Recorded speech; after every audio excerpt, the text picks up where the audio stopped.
Nunca olvidaré el momento exacto en que mi corazón dejó de sentirse como el de una madre y se volvió el de una mujer traicionada. Fue el día de mi cumpleaños número 64. Todo parecía en orden. La mesa bien puesta, el pastel en el centro con una vela dorada y mi familia fingiendo que todavía existía algo parecido al amor. Mi hija, Laura, había organizado la reunión. Decía que quería hacerme sentir especial, pero su voz sonaba como quien cumple con un deber. El comedor estaba lleno de luces cálidas y de falsos cumplidos. Mi yerno, Mauricio, no se separaba del celular. Mi nieto, Iván, jugaba con su cochecito de juguete sin prestar atención a nadie. Y Laura, mi propia hija, caminaba por la casa dando órdenes como si fuera la dueña de todo. Me senté en la cabecera, observándolos. Ellos creían que yo no veía el desprecio en sus gestos, las miradas impacientes, los susurros, pero a mis años una aprende a escuchar con el alma lo que los labios callan. Cuando encendieron la vela, todos hicieron el clásico coro de «Feliz cumpleaños». Yo sonreía, fingiendo alegría, mientras por dentro me dolía recordar los tiempos en que Laura me abrazaba sin vergüenza. Tomé aire para soplar la vela y fue entonces cuando escuché la frase que cambió mi vida. «Ojalá sea la última vela que sopla esa vieja», dijo mi hija, creyendo que nadie la oía. Mi cuerpo se paralizó. Mi hija, mi sangre, mi razón de existir, deseando mi muerte. Sentí que la garganta se me cerraba, pero no dejé que nadie lo notara. Sonreí, soplé la vela con calma y cuando levanté la mirada, la busqué. Laura fingía hablar con su marido, riendo, ajena a que yo la había escuchado. Entonces dije, con voz serena pero firme: «Mi deseo ya está hecho. Mañana tendrás una sorpresa». Nadie entendió el doble sentido. Todos aplaudieron. Yo sonreí, pero dentro de mí algo se rompió para siempre. Esa noche, cuando se fueron, me quedé sola en la casa. Recogí los platos, apagué las luces y me senté frente al pastel ya frío. La vela derretida parecía un cuerpo vencido, igual que yo. Lloré sin ruido, con ese llanto seco que no pide consuelo. No lloraba por la frase. Lloraba por todo lo que había permitido antes de llegar a ese punto, por los insultos, por la indiferencia, por haber criado a una mujer que me miraba como un estorbo. Recordé los años en que la llevaba al colegio de la mano, cuando no teníamos dinero, y yo me partía el alma para que ella comiera mejor que yo. Recordé cómo le cosí su primer vestido de graduación, quedándome sin dormir para que no pasara vergüenza ante sus amigas ricas. Y recordé, sobre todo, el día que me dijo: «Cuando tenga mi propia casa, no volverás a molestarme con tus tonterías de vieja». En aquel entonces le resté importancia. Pensé que solo era juventud, inmadurez, cansancio. Pero aquella noche de mi cumpleaños, cuando escuché su deseo venenoso, supe que no era un arrebato. Era lo que realmente pensaba de mí. Me levanté despacio, miré alrededor de mi sala, la casa que yo construí con mi trabajo, con mi sacrificio, la casa que ella creía suya, y sentí un frío distinto al de la edad. Era el frío de la decisión. Fui al escritorio, saqué una libreta de tapa dura y escribí la fecha: 24 de junio, día en que se acabó mi silencio. Esa frase fue el primer paso de mi venganza. Abrí el cajón donde guardaba las escrituras de la casa y las observé con una mezcla de tristeza y poder. Todo estaba a mi nombre, cada ladrillo, cada mueble, cada flor del jardín, todo. Laura siempre presumía frente a sus amigas de su hogar, sin saber que no le pertenecía nada. Esa ignorancia sería su ruina. Tomé el teléfono y marqué un número que no usaba desde hacía años, el de don Ricardo, mi abogado de confianza. «María Elena, ¿cuánto tiempo?», respondió con voz amable. «Don Ricardo, necesito verlo mañana temprano. Es urgente. ¿Todo bien?». «Digamos que por fin abriré los ojos», contesté con calma. «Es hora de poner mis cosas en orden». Colgué. Fui a la cocina, preparé un té y me senté frente a la ventana. Afuera, la luna estaba redonda y brillante, como si quisiera presenciar lo que iba a suceder. Pensé en mi nieto, en su risa inocente, en cómo me abrazaba sin entender el veneno que respiraba en esa casa. Por él, juré que no habría escándalos, no lo arrastraría al barro, pero su madre aprendería lo que significa despreciar a quien te dio todo. Mientras bebía el té, sonreí sin darme cuenta. Era una sonrisa que no me conocía, fría, tranquila, peligrosa. Esa noche dormí poco, pero dormí bien.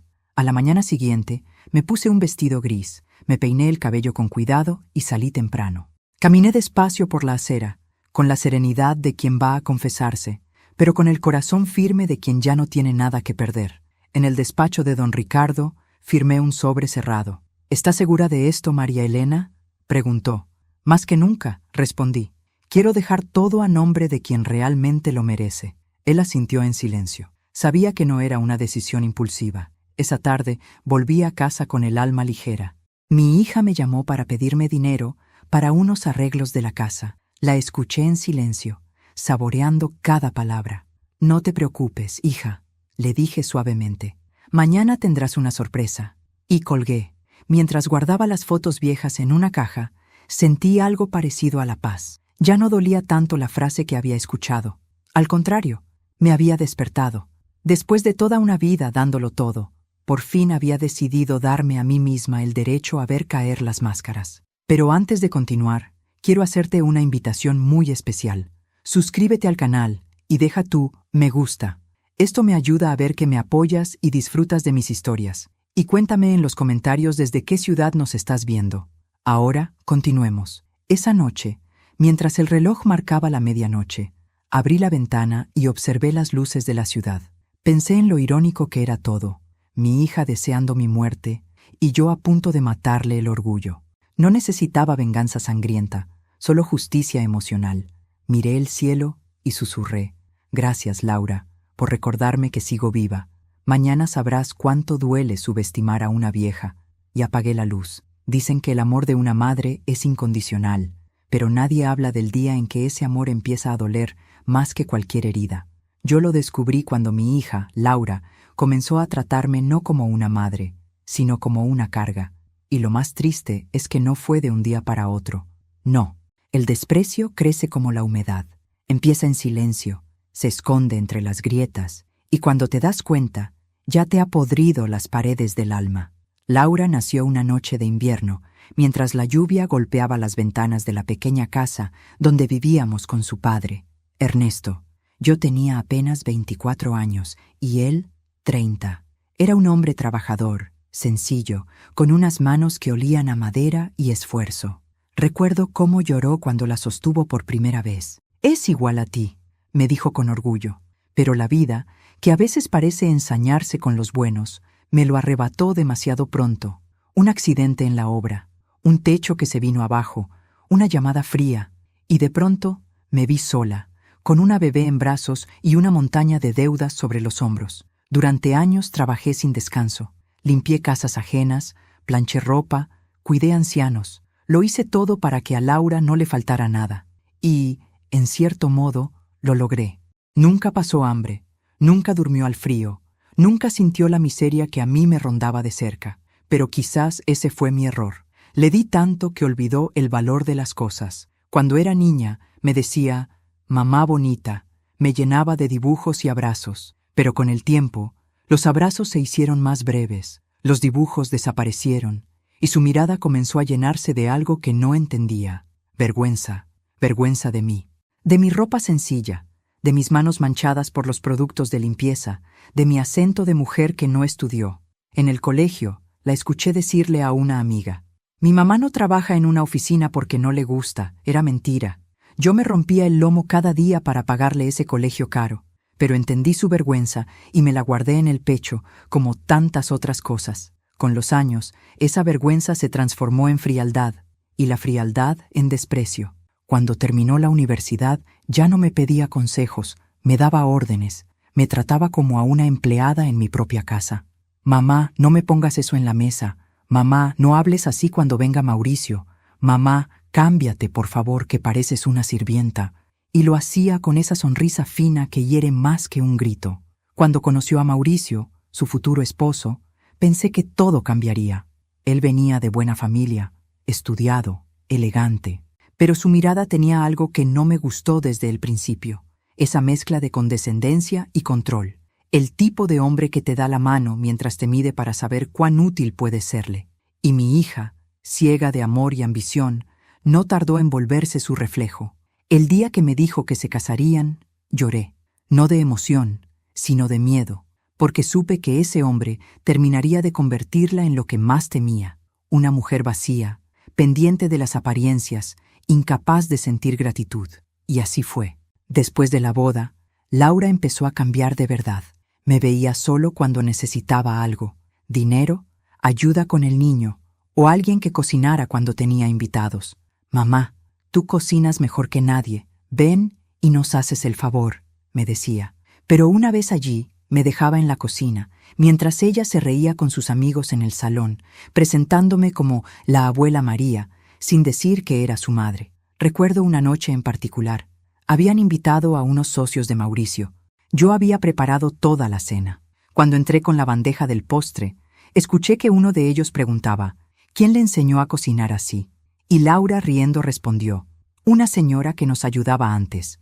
Yo era una señora, ni madre, ni mujer, ni sacrificio, solo una señora. Esa noche me encerré en el baño y lloré, pero me prometí que no volvería a hacerlo frente a ellos. Entendí que a veces los hijos no merecen ver tus lágrimas. A medida que Iván, mi nieto, crecía, se convirtió en mi refugio. Tenía mis ojos, mi risa y un cariño que su madre no podía entender. Pasábamos horas jugando, contándole historias, enseñándole canciones viejas, pero hasta eso empezó a molestarle a Laura. «No lo malcríes», me decía. «No quiero que se acostumbre a ti». «¿Por qué?», pregunté una vez. «Porque no quiero que te vea llorando algún día». Y en ese momento comprendí algo terrible.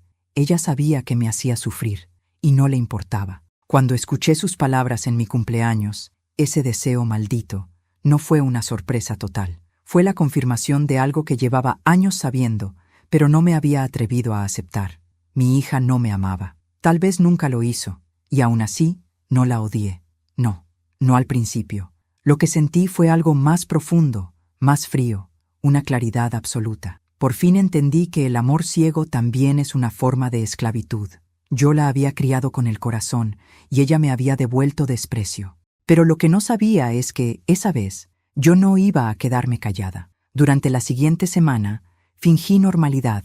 Le mandé mensajes, le pregunté cómo estaba el niño y hasta le llevé un pastel que fingió agradecer. Pero en silencio, empecé a reunir los documentos, los papeles, las escrituras. Empecé a visitar bancos y notarios. Nadie lo sabía, pero mientras ella hablaba de remodelar la casa y de cambiar los muebles, yo ya había empezado a desmantelar su mundo, ladrillo por ladrillo. Esa venganza no nació del odio, sino de la decepción, porque el odio es ruidoso, impulsivo. En cambio, la decepción es meticulosa, te enseña a esperar. Y yo esperé.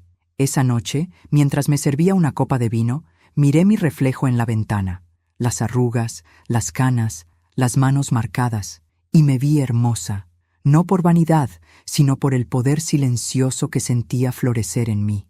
Por primera vez en años, no era la madre débil, era la mujer que estaba a punto de enseñar una lección que su hija jamás olvidaría. El día después de mi cumpleaños, la casa todavía olía a pastel y perfume barato. Había globos desinflados en el suelo, platos apilados en el fregadero y un silencio espeso que parecía hablar más que cualquier palabra. Me levanté temprano, con esa costumbre de toda la vida de empezar el día antes que el sol. Preparé café, abrí las ventanas y respiré hondo. A pesar de todo, sentía una calma extraña, como si el veneno de las palabras de mi hija ya no pudiera tocarme. Pasé la mañana guardando las sobras del festejo. Cada resto me recordaba algo. El mantel que Laura eligió sin preguntarme, los cubiertos que pertenecieron a mi madre, las flores que yo misma pagué porque ella se olvidó de traer. Todo estaba impregnado de su indiferencia. Pero mientras limpiaba, recordé su frase cruel en medio del canto. «Ojalá sea la última vela que sopla esa vieja».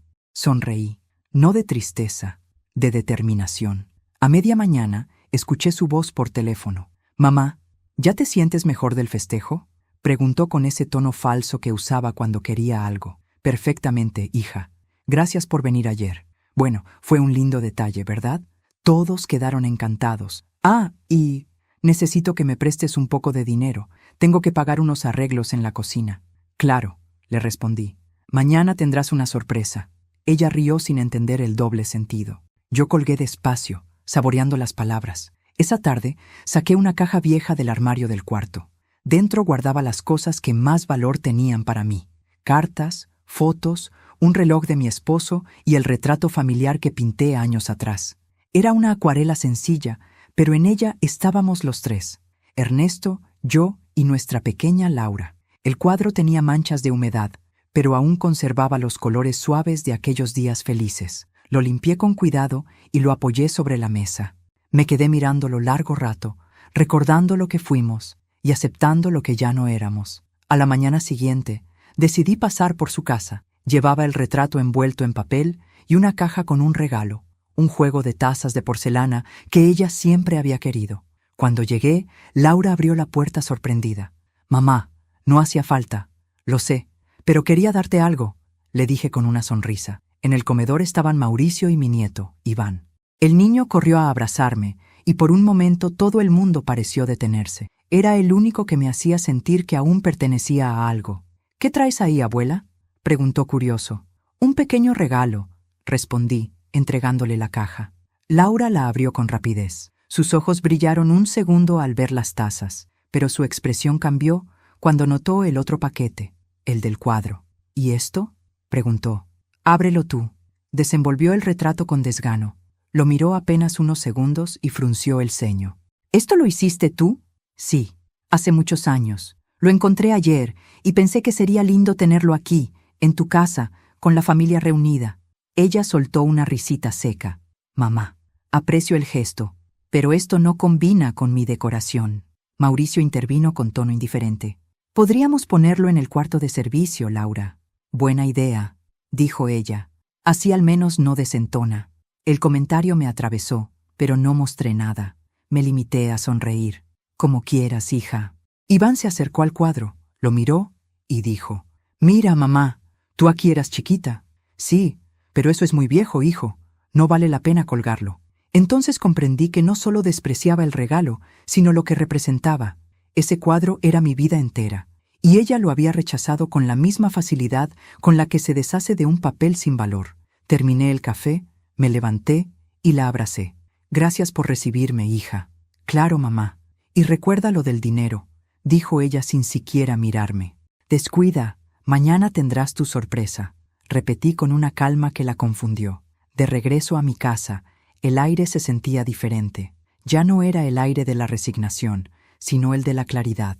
A veces el amor necesita romperse para ver las cosas con nitidez. Esa tarde fui al banco. Pedí cita con el gerente y confirmé que mi nombre era el único que figuraba en la propiedad y las cuentas. También pedí abrir una nueva cuenta, exclusiva, a la que solo yo tendría acceso.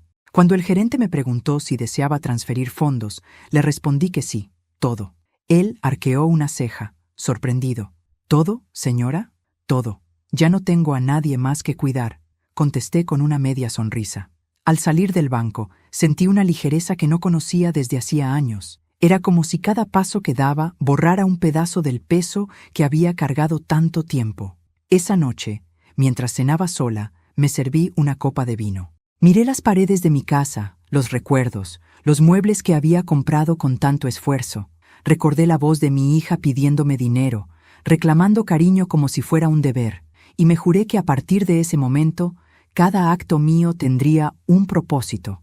Pensé en Iván, mi nieto, en su inocencia, en cómo no tenía la culpa de haber nacido entre el egoísmo y la soberbia, y supe que, si algún día tenía que elegir, lo protegería a él antes que a nadie. Esa misma noche llamé a mi abogado, don Ricardo. «Ricardo, quiero cambiar el testamento». «¿Estás segura, Elena?», preguntó con voz pausada. «Completamente. Esta vez no por amor, por justicia». Pasé el resto de la noche escribiendo en mi libreta. Escribí cada detalle que recordaba de los desprecios de mi hija, las veces que me llamó inútil, las veces que me hizo sentir una carga, las veces que me olvidó. Cada línea era una herida cerrándose. Antes de dormir, tomé el retrato que ella había despreciado y lo colgué en mi pared, justo frente a la cama. Lo miré con ternura. «No te preocupes, Ernesto», susurré. «No dejaré que humillen más lo que construimos». Y apagué la luz. Esa noche, por primera vez en mucho tiempo, dormí tranquila. No porque el dolor se hubiera ido, sino porque al fin tenía un plan. A veces hay que dejar que los demás se muestren como son, sin advertirles que los estás mirando. Esa fue mi decisión. Ya no discutir, ya no justificarme, solo observar. Quería saber hasta dónde llegaría mi hija, si yo, su madre, me volvía vulnerable. Y lo que descubrí en los días siguientes fue peor de lo que imaginé. Pasaron unas semanas desde mi cumpleaños. Laura me llamaba solo para pedirme dinero o favores, pero ya no me afectaba. Había aprendido a no sentir. Sin embargo, necesitaba algo más que sospechas. Quería ver su verdadera cara sin el maquillaje de las apariencias. Y para eso, ideé una prueba sencilla. Fingiría estar enferma. Un martes por la mañana, le llamé con voz débil. «Hija, no me siento bien. Tengo mucha fiebre y apenas puedo levantarme». Hubo un silencio al otro lado del teléfono. Por un momento, creí que se había cortado la llamada. «Mamá, no puedo ir ahora», respondió al fin con fastidio. «Estoy muy ocupada. Además, seguro no es nada. Tómate un té y descansa». «Quizás», dije despacio, «pero estoy sola. Mamá, no empieces con tus dramas, por favor». Colgó. Me quedé mirando el teléfono en mi mano, sin sorpresa. En el fondo lo esperaba, pero aún así dolía. Ese mismo día, mi vecina Marta vino a verme. Es una mujer amable, jubilada como yo, que siempre aparece con un plato de sopa o una palabra de aliento. Cuando me vio pálida, creyó que realmente estaba enferma. «Elena, por Dios, ¿quieres que te acompañe al médico?» «No, Marta, estoy bien. Solo necesito un poco de reposo», mentí. Ella se quedó conmigo toda la tarde, hablándome de su nieta y de su jardín. Mientras tanto, mi teléfono permanecía en silencio. Ningún mensaje, ninguna llamada, ni de Laura ni de mi nieto. Esa noche, el silencio de la casa me pesó como nunca. Recordé cuando Laura era pequeña y yo me desvelaba cuidándola por una simple fiebre. Cómo le hacía sopas, cómo dormía sentada junto a su cama para asegurarme de que respirara bien. Ahora era yo quien necesitaba un poco de eso, y lo único que recibía era indiferencia. Al tercer día, mi supuesto malestar empeoró, no porque estuviera enferma, sino porque el alma también se agota de fingir. Llamé nuevamente. «Laura, me siento peor. Quizás deba ir al hospital». Ella suspiró al teléfono. «Mamá, no exageres. Si te sientes tan mal, pide un taxi o que alguien te acompañe. Yo no puedo dejar el trabajo por un resfriado». «Entiendo», respondí. «No te preocupes, hija. Descansa tú también». Esa noche lloré en silencio, no por su falta de amor, sino por mi ceguera de tantos años, por haber criado a una hija que creía que su madre era desechable. Al día siguiente, cuando desperté, ya no tenía lágrimas, solo una calma helada. Decidí que ya era suficiente. Llamé a Marta. «¿Podrías hacerme un favor, amiga? Necesito que me acompañes a la notaría». «¿Vas a vender la casa?», preguntó alarmada. «No exactamente», dije con una sonrisa amarga. «Voy a poner las cosas en su sitio». Fuimos juntas. Le pedí al notario modificar mi testamento y dejar todo a nombre de Iván, mi nieto, bajo la supervisión de un fideicomiso. Si algo me pasaba, nadie más podría tocar un solo centavo. Ni Laura, ni su esposo. Nadie. Esa misma tarde, mientras firmaba los papeles, sentí una mezcla de alivio y dolor. Era como amputar una parte de mí, pero necesaria. Cuando el notario me ofreció la pluma para rubricar la última hoja, pensé en todas las veces que mi hija había usado mis manos para firmar sus caprichos. Ahora, por fin, esas mismas manos la dejarían sin nada. Al salir, Marta me abrazó. «¿Estás segura, Elena?» «Absolutamente. No lo hago por venganza, lo hago por justicia». De regreso en casa, encendí el televisor solo para escuchar ruido. Me preparé un té y me quedé mirando por la ventana. En la calle, una madre joven jugaba con su hija pequeña. La levantaba en brazos, la hacía girar, ambas reían. No pude evitar recordar cuando Laura tenía esa misma edad y yo la abrazaba igual. ¡Qué ironía! Los hijos siempre creen que su madre estará ahí, sin importar lo que hagan, hasta que un día descubren que las madres también se cansan. Esa noche, Laura llamó. Su tono era impaciente. «Mamá, Marta me escribió. ¿Qué hacías en la notaría?» «Cosas mías, hija. No estarás haciendo tonterías, ¿verdad? Sabes que la casa está a tu nombre, pero algún día será mía». «Ah, sí», respondí con una risa seca. «Pensé que no te gustaba mi vieja casa de barrio». «Mamá, no empieces». «Tranquila, la interrumpí. Ya entenderás todo a su debido tiempo. Colgó furiosa. Cuando guardé el teléfono, sentí algo nuevo dentro de mí. Poder. Después de tantos años siendo invisible, había recuperado el control. Esa sensación me dio una calma indescriptible. Los días siguientes me dediqué a actuar con normalidad. Cocinaba, barría, regaba las plantas, pero en el fondo, mi mente trabajaba sin descanso. Empecé a guardar mis joyas y documentos importantes en una caja metálica. Saqué mis fotos favoritas y las metí en una carpeta aparte. Todo lo que quería conservar, lo protegí. Todo lo demás ya no me importaba. Marta venía a verme seguido. Era la única que sabía parte de la verdad. ¿Y tu hija?, preguntó un día. No llama, contesté. Pero pronto vendrá. ¿A visitarte? A aprender, dije con calma. Y las lecciones más duras siempre llegan tarde. El fin de semana, por fin, Laura apareció. Entró sin saludar, con su perfume caro llenando la casa. ¿Por qué no contestas mis mensajes?, me reclamó. Estuve descansando. ¿Y qué es eso de que fuiste a cambiar el testamento? ¿Qué estás tramando, mamá? Me miró con esa mezcla de arrogancia y temor que solo tienen los que huelen el peligro, pero no saben de dónde viene. La observé en silencio, dejando que el peso de su propia ansiedad la consumiera. Laura, le dije por fin, dime algo. Si mañana yo muriera, ¿qué sentirías? Se rió nerviosa. Ay, mamá, no empieces con tus dramatismos. No, hija, es en serio. Pues, vaciló. Tristeza, supongo. Sonreí con amargura. No te preocupes. A veces la tristeza llega más rápido de lo que uno cree. Ella frunció el ceño. ¿Qué significa eso? Significa que los deseos que se lanzan al aire a veces se cumplen. La dejé de pie en la sala, confundida, y me encerré en mi cuarto. No necesitaba verla reaccionar. Ya había ganado. Esa noche, al apagar la luz, sentí que las máscaras finalmente habían caído. La mía, la suya, todas, y debajo de ellas solo quedaba la verdad. Una madre que dejó de mendigar amor y una hija que pronto sabría lo que era perderlo todo. Cuando una mujer toma una decisión con el alma rota, no hay poder humano que la detenga. Esa mañana lo entendí mientras me miraba al espejo, ajustando mi abrigo gris. Afuera, el cielo estaba cubierto de nubes y el aire olía a lluvia. Una metáfora perfecta para lo que estaba a punto de hacer. Limpiar mi vida, aunque doliera. Habían pasado solo unos días desde la última visita de Laura, desde su voz insolente preguntando si yo tramaba algo. Sí, lo hacía. Tramaba mi libertad, porque a veces, para salvarse, una madre tiene que dejar de ser madre.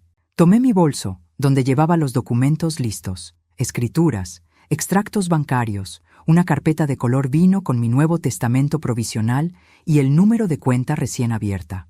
Todo en orden, todo bajo control. Había repasado ese plan tantas veces en mi cabeza que podía recitarlo de memoria, como una oración sagrada. El taxi me dejó frente al despacho de don Ricardo, mi abogado de confianza. Llevaba el mismo traje oscuro, los mismos lentes que lo hacían parecer severo, pero sus ojos tenían esa compasión que no se finge. «Buenos días, doña Elena», me dijo al recibirme.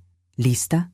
Más que nunca. Nos sentamos frente a una mesa llena de papeles y carpetas. Él habló despacio, asegurándose de que yo entendiera cada detalle, pero no necesitaba hacerlo.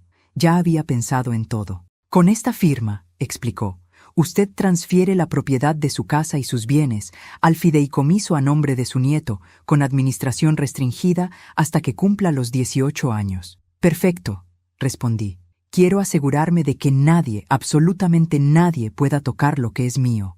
Don Ricardo me miró con respeto, pero también con tristeza. «¿Está segura de excluir a su hija por completo?» «Sí». Mi voz fue firme, sin temblor. «Ella me excluyó a mí hace mucho. Esto es solo equilibrio». Él asintió y deslizó los papeles hacia mí. Tomé la pluma. No me tembló la mano, aunque sabía que con ese gesto estaba rompiendo algo más profundo que una relación. Era el cordón invisible que une a una madre con su hija. Pero cuando una cuerda se pudre, cortarla no es crueldad, es supervivencia. Firmé. Cada trazo de tinta fue un cierre. Cuando terminé, don Ricardo me extendió una copia del documento. «Con esto, doña Elena, su patrimonio está protegido. Si le sirve de consuelo, está haciendo lo correcto». «No busco consuelo, Ricardo. Busco justicia». Salí del despacho con la carpeta en el pecho, caminando bajo una llovizna fina. Sentía el olor del asfalto húmedo, el murmullo de la ciudad. Por primera vez en mucho tiempo no sentía miedo. Me detuve en una cafetería y pedí un café con leche. Lo bebí despacio, observando a la gente pasar, preguntándome cuántas de esas personas cargaban con traiciones invisibles. Por la tarde fui al banco. Allí realicé la transferencia final de mis ahorros. La empleada me miró sorprendida. ¿Desea cerrar su cuenta conjunta, señora? Sí, sonreí. Es hora de empezar de cero. Guardé el recibo y regresé a casa en autobús. Miré por la ventana mientras el paisaje cambiaba. Los edificios, las avenidas, las tiendas. Pensé en Laura, en su ambición, en su arrogancia. Y pensé también en mí, en cómo había pasado toda la vida intentando comprar su amor con sacrificios. Pero el amor, cuando no se merece, se vuelve un agujero que te consume. Esa noche, mientras el viento golpeaba las ventanas, abrí el cajón donde guardaba mi libreta. En la primera página, donde había escrito «Día en que se acabó mi silencio», añadí una nueva línea. «Día en que volví a ser dueña de mi destino». Cerré la libreta con fuerza. Me serví una copa de vino y brindé sola, mirando las luces de la ciudad. No por venganza, sino por mi renacimiento. Pasaron 2 días antes de que Laura apareciera. Llegó sin avisar, como siempre. Entró con su perfume caro y su sonrisa falsa. «Mamá, tenemos que hablar». «Por supuesto, hija», dije con calma, sentándome en el sillón. «Te escucho». Se sentó frente a mí, cruzando las piernas. «He estado pensando», empezó. «Quizás podrías poner la casa a mi nombre ya. Así todo estaría más ordenado si algún día, tú sabes, pasa algo». «¿Pasa algo?», pregunté, fingiendo ingenuidad. «Bueno, mamá, tienes una edad. No quiero que los papeles se enreden. Es mejor prevenir, ¿no?». Su descaro era tan grande que tuve que contener una risa. La observé detenidamente. Su cabello perfectamente alisado, las uñas rojas, el gesto ensayado. Cuánto esfuerzo por parecer fuerte cuando en realidad dependía de mí. «Tienes razón», le respondí. «Prevenir es sabio». Sus ojos brillaron, creyendo que había ganado. «Entonces mañana podríamos ir al notario». «No será necesario. Ya fui». El silencio cayó como una piedra. «¿Cómo que ya fuiste?», preguntó con un hilo de voz. «Tranquila, Laura. Hice lo correcto. Dejé todo en buenas manos. La vi palidecer». «¿Qué hiciste, mamá?». «Asegurarme de que mis cosas estén donde deben estar, en manos de quien realmente me ama». «No puedes hacer eso», gritó levantándose. «Esa casa es mía. Yo la decoré, yo la mantengo». «¿Tú?», reí sin humor. «Yo la construí, con mis manos, con mis lágrimas, con mi juventud. Tú solo viviste en ella». Se quedó de pie, temblando. «Esto no puede ser legal». «Lo es». Levanté la carpeta y la puse sobre la mesa. «Puedes leerlo, si quieres». No se atrevió a tocarla. Me miró con una mezcla de furia y miedo. «Eres cruel». «No, solo me cansé de ser tu víctima». Dio un paso atrás, con los ojos llenos de odio. «Te vas a quedar sola, mamá. Nadie te va a querer después de esto». «Tal vez», dije, tomando mi taza de té, «pero al menos dormiré en paz». Salió dando un portazo. Las paredes vibraron, pero yo no. Minutos después, el teléfono sonó. Era don Ricardo. «¿Todo bien?». «Sí, Ricardo. Todo según lo planeado». «Entonces ya está hecho». «No», dije mirando la puerta cerrada. «Aún falta verla caer». Esa noche, la lluvia arreció. Me senté junto a la ventana, viendo los relámpagos iluminar la calle. Cada trueno sonaba como una advertencia del destino. Pero no tenía miedo, porque cuando una madre deja de amar con los ojos cerrados, el mundo tiembla, pero ella no. Apoyé la frente contra el cristal y murmuré: «Que se preparen. Las máscaras ya cayeron, y ahora viene la verdad». El silencio después de la tormenta puede ser más peligroso que la propia lluvia. Durante 3 días no supe nada de Laura. Ni llamadas, ni mensajes, ni golpes de puerta. La casa, que antes me parecía un refugio, se volvió un santuario. Cada rincón respiraba paz. Cada ruido me recordaba que, por fin, ya no vivía pendiente de su voz. Sin embargo, sabía que ese silencio no era calma. Era el preludio del huracán. Mi hija no era de las que se resignaban fácilmente. Tarde o temprano, volvería. Y cuando lo hiciera, ya no encontraría a la mujer dócil que solía manipular. El 4.º día, al caer la tarde, oí el sonido inconfundible de su coche. No me sobresalté. Seguí preparando la cena, cortando las verduras con la precisión de quien prepara un ritual. Marta, que me visitaba a menudo, estaba conmigo esa noche. ¿Esperas visita?, preguntó. Sí, el pasado viene a cenar. Marta me miró en silencio, entendiendo sin preguntar. La puerta se abrió sin tocar. Mamá, dijo Laura, entrando con paso decidido. Tenemos que hablar. Por supuesto, respondí sirviendo el té. Llega justo a tiempo. Se quedó de pie frente a la mesa, mirándome con frialdad. Quiero saber qué demonios hiciste. Fui al banco. Me dijeron que moviste todo a una cuenta nueva. Sí, hija. Me pareció lo correcto. ¿Lo correcto? ¿Dejar a tu propia familia sin nada? ¿A tu nieto? ¿A mí? Sonreí con calma. A tu hijo no lo he dejado sin nada. Al contrario, todo es para él. Lo que ya no habrá más es intermediarios. Su rostro se contrajo. ¿Un fideicomiso? ¿Eso fue idea del viejo abogado? Siempre te llenó la cabeza con tonterías. No, Laura, respondí despacio. Fue idea mía. La mujer que criaste con desprecio decidió pensar por sí misma. Laura golpeó la mesa con la mano abierta. No puedes hacerme esto. Ya lo hice. La tensión llenó la habitación como humo espeso. Marta, incómoda, intentó levantarse. No, Marta, dije sin apartar la vista de mi hija. Quédate. Es mejor que haya testigos. Laura me observó con rabia, como si no reconociera a la persona frente a ella. ¿Qué te pasó, mamá? Antes eras buena, comprensiva, callada. Antes eras ciega, hija. Ahora veo. Se echó a reír, una risa amarga y cruel. ¿Crees que vas a vivir tranquila sabiendo que me dejaste sin nada? Eres una vieja egoísta. Todo lo que tienes te lo dimos nosotros. ¿Ustedes?, pregunté, fingiendo sorpresa. ¿El dinero que me robaste cuando me ayudabas con las cuentas? ¿O el amor que me quitaste con cada palabra cruel?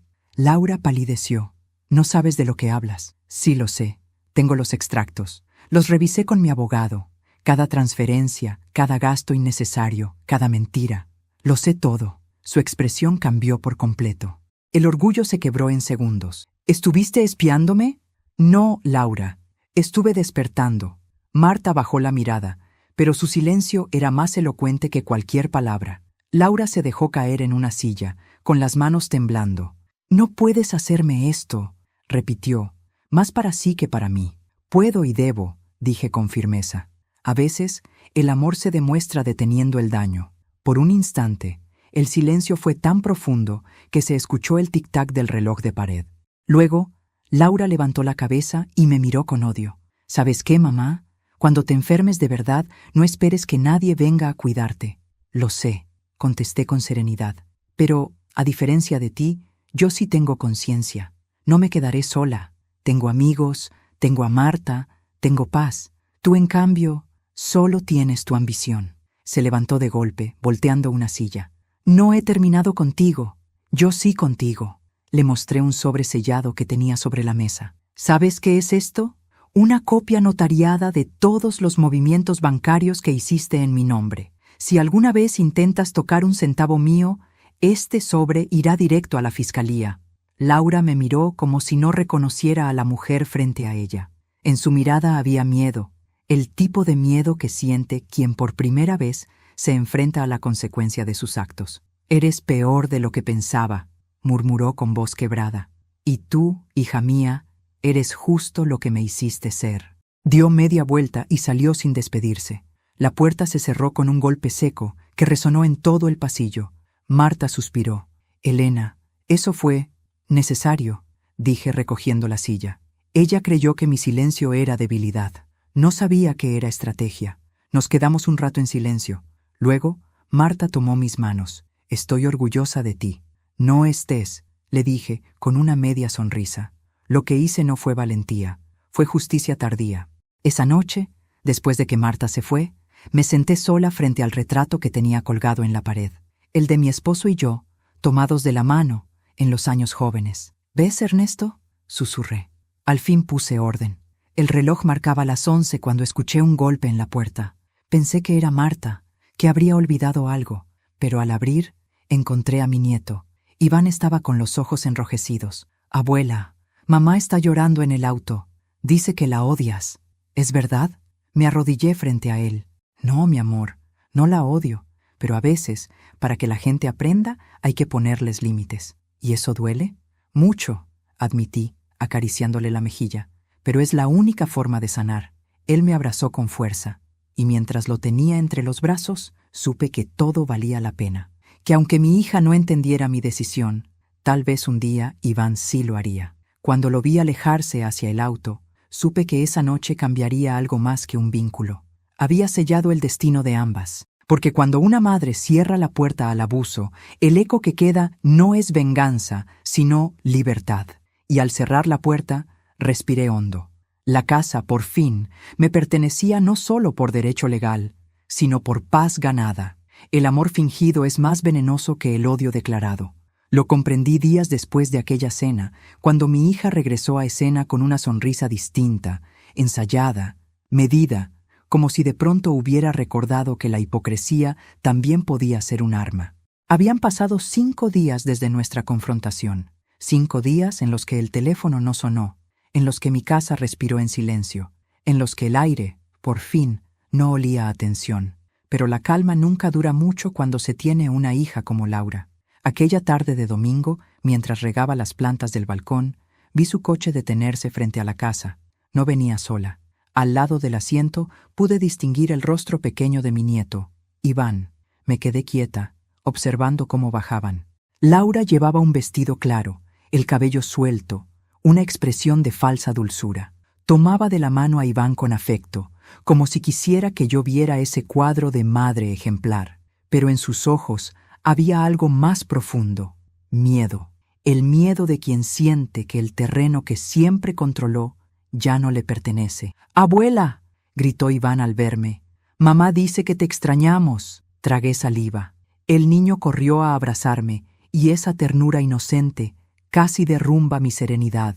Lo abracé fuerte, inhalando su olor a colonia infantil, mientras miraba por encima de su cabeza a Laura, que se acercaba lentamente. «¿Podemos pasar?», preguntó con una voz que no le conocía, suave, melosa. «Claro», respondí, abriendo la puerta. «Siempre pueden pasar».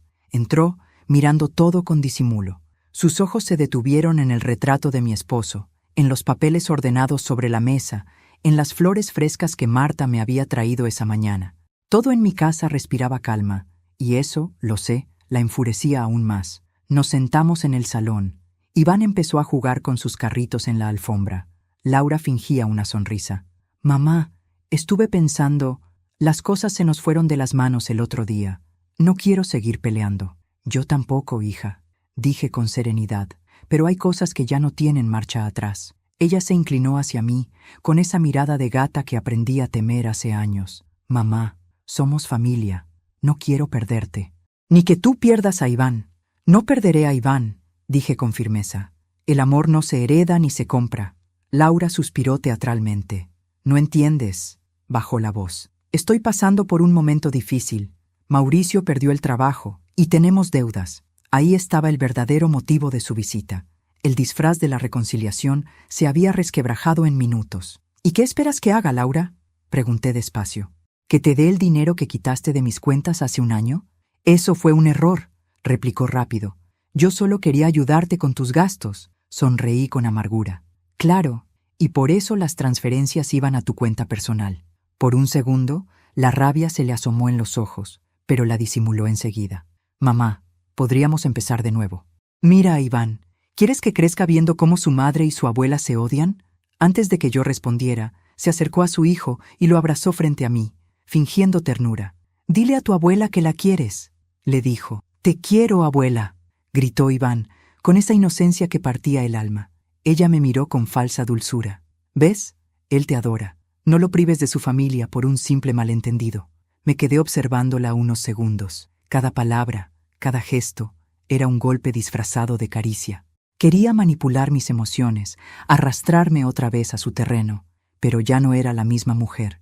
«Laura», dije despacio, sin apartar la mirada, «no me prives tú de mi dignidad por una simple ambición». Su rostro cambió. Ya no había sonrisa, solo una mueca de fastidio. «Entonces, ¿no vas a ayudarme? Ya te ayudé demasiadas veces. Esta vez tendrás que aprender sola». Se levantó bruscamente. «Eres una egoísta. Siempre lo fuiste. Todo para ti, tus reglas, tu manera de ver la vida. Por eso papá se escapaba contigo a escondidas, porque ni él te soportaba». El aire se volvió denso. Iván la miró asustado. Yo me quedé inmóvil, sintiendo cómo la rabia me subía como una marea, pero logré contenerla. «No hables así delante de tu hijo», le pedí con voz baja. «¿Y qué? Que vea quién eres realmente. Una vieja controladora que solo sabe manipular. Basta, Laura». «No», gritó. «No voy a callar más». Se giró hacia Iván, con lágrimas de rabia. «Hijo, vámonos. La abuela no quiere vernos nunca más». «No», intervine poniéndome de pie. «Él no tiene la culpa de tus rencores». Ella me miró con un destello de triunfo, creyendo que me estaba quebrando. «¿Entonces qué vas a hacer, mamá? ¿Demandarme? ¿Quitarme a mi hijo también?» Respiré hondo. «No, pero la vida lo hará». Por un instante, pareció desconcertada. Luego soltó una risa amarga. «¿Eso es una amenaza?» «No, hija, es una advertencia». Laura tomó de la mano a Iván y salió sin despedirse. El portazo resonó como una sentencia. Me quedé de pie en medio de la sala, con el corazón acelerado, no por miedo, sino por tristeza, porque en esa discusión comprendí algo que me atravesó como un cuchillo. Ya no reconocía a mi hija.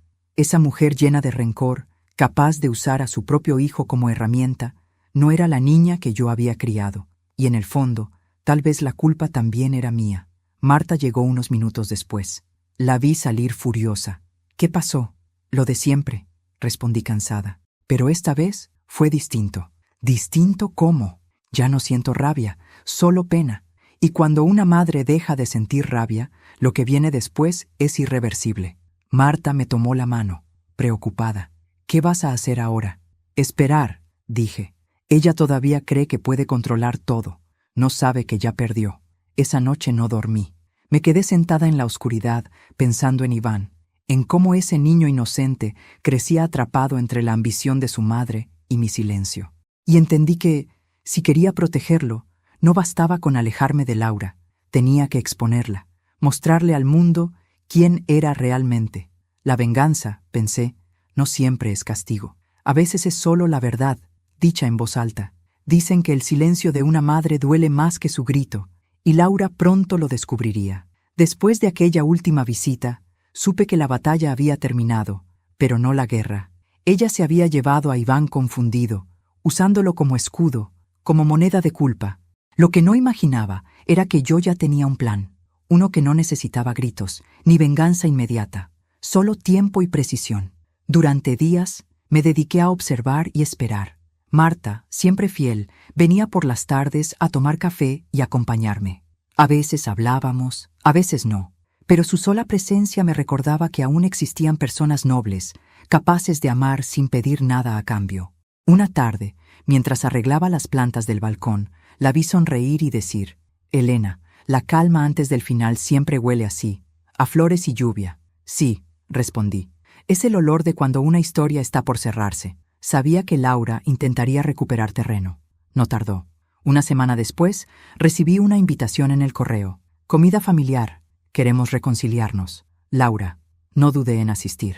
No porque creyera en su arrepentimiento, sino porque era la oportunidad perfecta para decir lo que había callado toda la vida. El domingo amaneció con un sol radiante, irónico para el tipo de día que sería. Me vestí con mi mejor ropa, no por vanidad, sino por respeto a mí misma. Tomé mi bolso, dentro del cual llevaba un sobre con documentos y una pequeña grabadora. No iba a improvisar, iba preparada. Cuando llegué, la casa de Laura estaba impecable. En el jardín había globos y una mesa larga con manteles blancos. A primera vista parecía una escena de paz, pero bastaba mirar a los ojos de mi hija para saber que era una trampa. «Mamá», dijo con falsa alegría, «qué gusto verte». «El gusto será mío si esta vez todo es sincero». Me saludó con un beso en la mejilla. Su perfume dulce casi me ahogó. Había más invitados: Mauricio, su esposo, su suegra, una mujer altiva que nunca me soportó, y algunos vecinos. Era un espectáculo, una puesta en escena para fingir que éramos una familia perfecta. Nos sentamos. Iván corrió a abrazarme, y ese gesto me dio fuerzas. Le acaricié el cabello y le susurré: «Hoy, mi amor, la verdad va a tener voz». Durante la comida, Laura hablaba y reía, fingiendo que nada había pasado, pero su risa sonaba vacía. A mitad del almuerzo, levantó la copa y dijo: Brindemos por los nuevos comienzos, porque, aunque las familias se equivoquen, el amor siempre triunfa. Los demás aplaudieron. Yo también levanté mi copa, pero no brindé. La miré a los ojos. Sí, hija, el amor triunfa cuando es verdadero. Un silencio incómodo cayó sobre la mesa. Laura intentó mantener la sonrisa. Mamá, no empecemos, por favor. No empiezo, Laura. Termino. Saqué el sobre de mi bolso y lo puse frente a ella. Aquí está la lista de todas las transferencias que hiciste usando mi cuenta. Los extractos, los pagos falsos, las firmas que imitaste. Todo. Mauricio la miró, sorprendido. ¿De qué está hablando tu madre? Laura palideció. Son mentiras. Mamá está confundida. ¿Confundida? Pregunté. ¿También imaginé las joyas que vendiste a mis espaldas? ¿O el día que dijiste que no podías visitarme porque estabas ocupada, cuando en realidad estabas en un spa pagado con mi dinero? El murmullo de los invitados creció.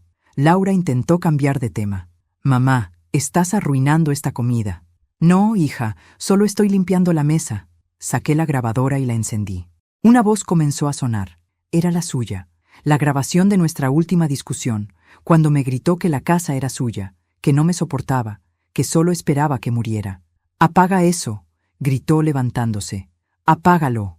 Mauricio se levantó también, furioso. «¿Eso es cierto, Laura?» Ella no respondió. «¿Ves, hija?», continué. «No necesitaba hacerte daño, solo dejarte hablar. Tus palabras bastan». Laura temblaba. Intentó acercarse, pero me interpuse. «No des ni un paso», dije con voz firme. «Has usado a tu hijo, a tu esposo y a mí como piezas de un tablero». Pero el juego terminó. Su suegra, incómoda, se levantó también. «Creo que deberíamos irnos». «No, señora», le dije con serenidad.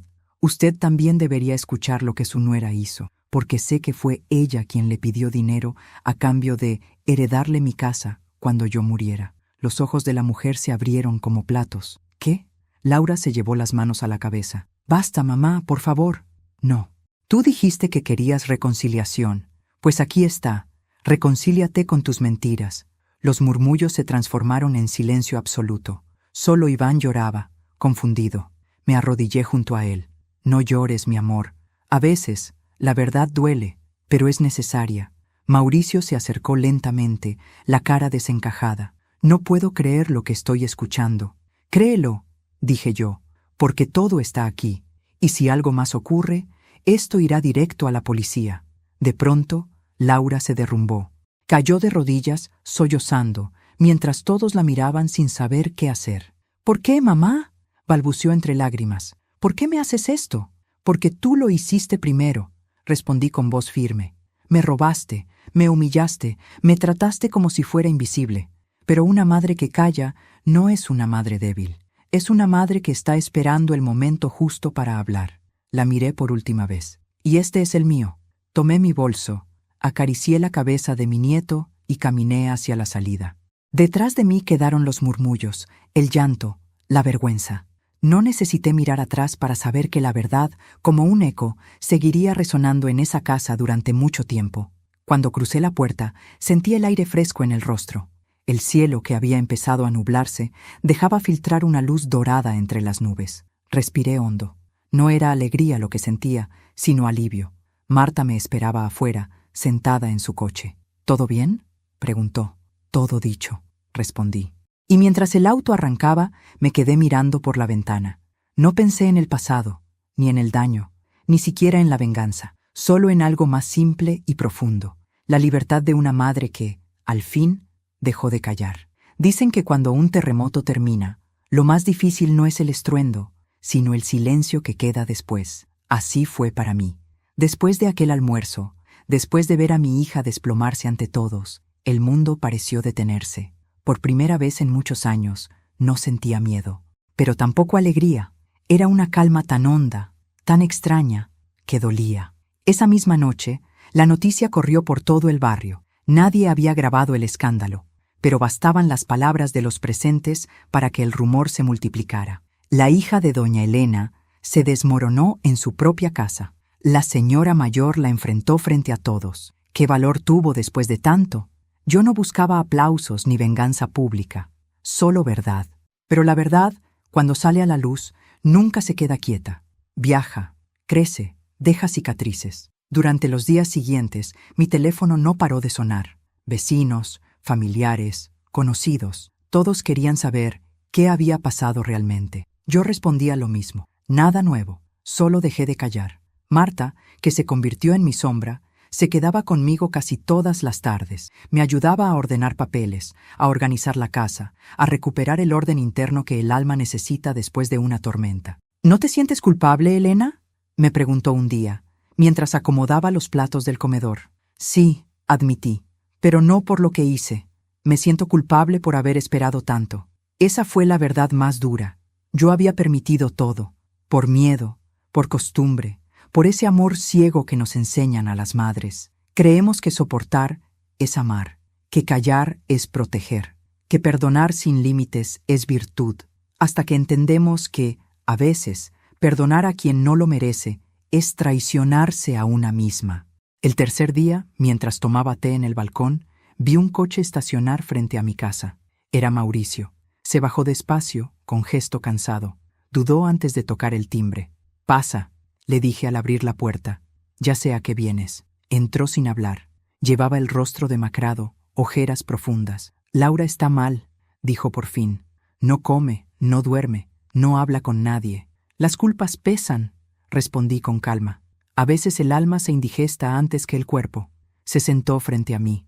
Por primera vez en años, parecía sincero. «No sabía nada, Elena. Te lo juro. Yo creí que tú exagerabas, pero cuando escuché esa grabación, bajó la mirada. No supe qué decir. Ya no tienes que decir nada, Mauricio. Solo cuidar a tu hijo. Iván pregunta por ti todos los días». «Lo sé. Y puede venir cuando quiera. Él no tiene la culpa de nada». Él asintió, con los ojos vidriosos. «Gracias. No me agradezcas. A los niños no se les castiga por los errores de los adultos». Cuando se fue, cerré la puerta despacio. Me quedé mirando la mesa del comedor. En ella todavía estaban las marcas de los platos, los rastros de aquella cena violenta. Era increíble cómo una casa podía guardar la memoria de las emociones. Al anochecer, Marta regresó con pan recién hecho. Nos sentamos a comer y a mirar la televisión. Las noticias pasaban, pero yo apenas escuchaba. Mi mente estaba en otra parte. Pensaba en Laura. La imaginaba sola, encerrada en su habitación, con las cortinas corridas. Pensaba en sus lágrimas, en su rabia. No sentía satisfacción, sentía compasión. Y eso me confundía. Esa noche, mientras me preparaba para dormir, saqué la libreta donde había anotado todo desde el comienzo. Los desprecios, las humillaciones, los días de llanto. La leí entera, página tras página. Era como recorrer una vida de heridas que ya no dolían igual. Al llegar al final, escribí una última línea. Ya no necesito venganza, solo distancia. Al día siguiente, recibí una llamada. Era Laura. Su voz sonaba temblorosa, irreconocible. «Mamá, necesito verte». «¿Por qué?», pregunté con frialdad. «Porque», sollozó, «porque no sé qué hacer». El corazón me dio un vuelco. Por un segundo, la madre dentro de mí quiso correr a abrazarla, como cuando era niña, pero me contuve. «No ahora, Laura, no todavía. A veces hay que quedarse sola para entender lo que se rompió». Colgó sin decir más. Marta me miró desde el sillón. ¿Y si realmente está arrepentida? Quizás lo esté, pero el arrepentimiento sin cambio es solo miedo disfrazado. Durante la semana siguiente, los rumores se apagaron. La gente volvió a su rutina. En el barrio ya no se hablaba de la pelea, sino de la lección. Muchos venían a contarme sus propias historias, hijos ingratos, traiciones familiares, herencias robadas. Y todos terminaban diciendo lo mismo. «Ojalá tuviera su valor, doña Elena». Yo sonreía, pero por dentro pensaba, no fue valor, fue cansancio. Una tarde, Iván vino con su padre. Llevaba un dibujo en las manos. «Mira, abuela», me dijo sonriendo, «somos tú y yo en el parque». Lo miré y no pude contener las lágrimas. Lo abracé con fuerza. «Prométeme algo, Iván». «¿Qué, abuela?» «Que nunca creas que el amor te da derecho a herir a quien te ama». Asintió con esos ojos grandes e inocentes que tanto me recordaban a su abuelo. Esa noche, cuando se fueron, me senté en la penumbra. Afuera, la lluvia caía suave. Cerré los ojos y respiré. Ya no sentía el vacío de antes, solo una paz extraña, nueva, limpia. Había perdido una hija, sí, pero había recuperado algo más valioso: mi voz, mi dignidad, mi libertad. Y mientras el reloj marcaba la medianoche, comprendí algo que me acompañaría siempre. A veces la justicia no llega con ruido, sino con el silencio sereno de una madre que decide no volver a permitir el dolor. Han pasado 3 meses desde aquel día en el que la verdad estalló como un trueno. La vida, poco a poco, volvió a su ritmo, pero ya nada fue igual. El tiempo tiene una forma curiosa de curar. No borra las heridas, solo enseña a mirarlas sin dolor. Mi casa, antes llena de voces ajenas, se volvió un templo de quietud. Me levantaba temprano, preparaba mi café, regaba las plantas y luego me sentaba junto a la ventana a leer. A veces, en las mañanas más frías, sentía la ausencia de Laura como un hueco en el pecho, pero ya no me pesaba. El silencio, ese que antes me asustaba, se volvió mi mejor compañía.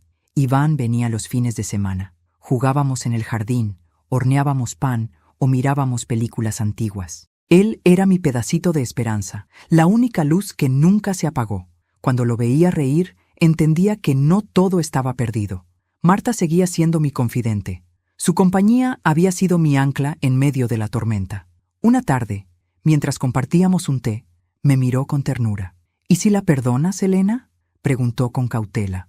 «¿A Laura?», respondí, bajando la mirada. «Sí, no por ella, sino por ti», suspiré.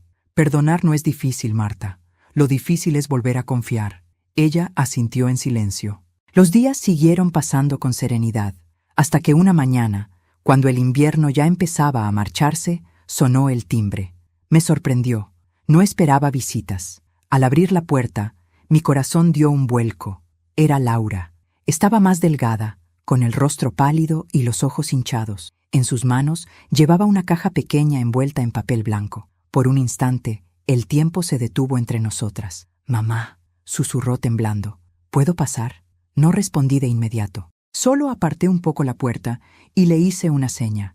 Entró despacio, como si temiera romper algo con el simple sonido de sus pasos. Se detuvo en medio de la sala y miró alrededor. Todo seguía igual. «No sé ni por dónde empezar», dijo, con la voz quebrada. «Supongo que por el principio». Se sentó frente a mí. No era la mujer altiva de antes. Esa había muerto. Lo que tenía delante era una hija desnuda de orgullo. «Mamá, perdóname. No hay excusas. Fui cruel, ciega, ingrata. Creí que la vida me debía algo, y tú eras la que tenía que pagarlo. Pero desde que todo pasó, no duermo. No dejo de pensar en lo que te hice». La escuché en silencio, sin interrumpirla. «Mauricio se fue», continuó. «No soportó el escándalo.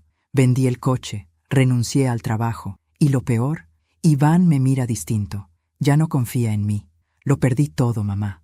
Todo, menos la vergüenza». Sus palabras me atravesaron, no por tristeza, sino por comprensión.